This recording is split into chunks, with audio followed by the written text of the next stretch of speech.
dökelim, zikredelim, canı dilden Allah'a, Hedice'nin bağışlasın, alınca illallahı, ey yarşa.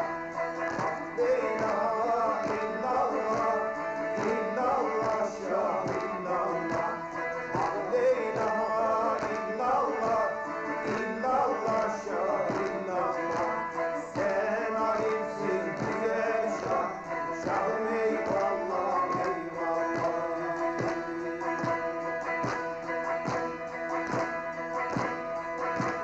Okudum dört kitabı, ayet ayet, harbe harp, cümlesinden ana yazılmış, anınca illallahı, ey yarşa. La ilahe illallah, illallah, şah illallah. La ilahe illallah, illallah, şah illallah. Sen alimsin güzel şah, şahım eyvallah, eyvallah.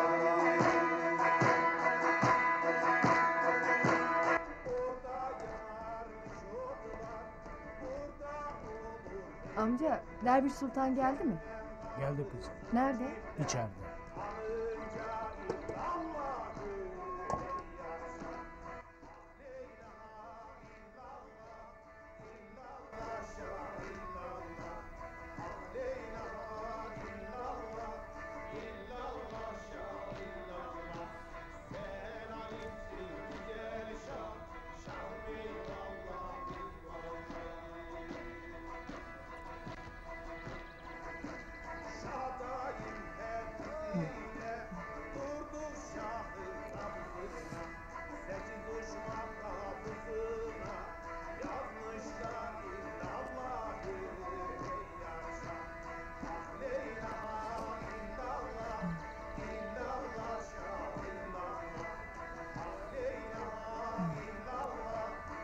Hoş geldin Hülya kızım.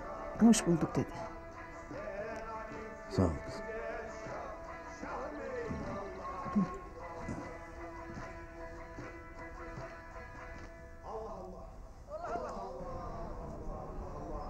Tevhidler kabul olan muratlara bizlere sorar. Hak Muhammed'e Resulü imam yardımcımız olan Hak Muhammed'e kurbanlarımızı yaptığı ile dertlere derman ile, hastalıklara şifa ile, boşlara nasip ile. Hadi kal sağlıcakla. Sağ ol Derviş dede. Allah'a ısmarladık. El efendime çok olsun kızım. Şeytanın şerrinden görünür görünmez kazalardan, belalardan saklayalım ya. Muhammed'e ağzımızın tadını bozmaya, şu anda Allah Allah diyen canlar dert acı görmeye. İl benden Kerem Şahı Merdan Ali'den ola gel Şahı.